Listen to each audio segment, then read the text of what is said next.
रामचन्द्राय जनकराजजामनोहराय मामकामीष्टदाय महितमङ्गलं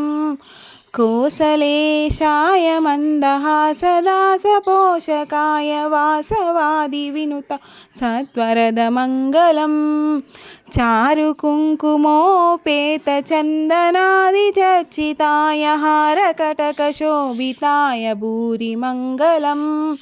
ललितरत्नकुण्डलाय तुलसीवनमालिकाय जलजसदृशदेहाय चारुमङ्गलम् देवकीसुपुत्राय देवदेवोत्तमाय भावजा गुरुवराय भव्यमङ्गलम् पुण्डरीकाक्षाय पूर्णचन्द्राननाय अण्डजावाहनाय अतुलमङ्गलम् विमलरूपाय विविधवेदान्तवेद्याय सुमुखचित्तकामिताय शुभगमङ्गलम्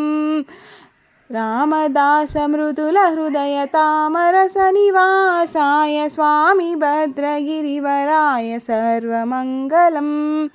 स्वामी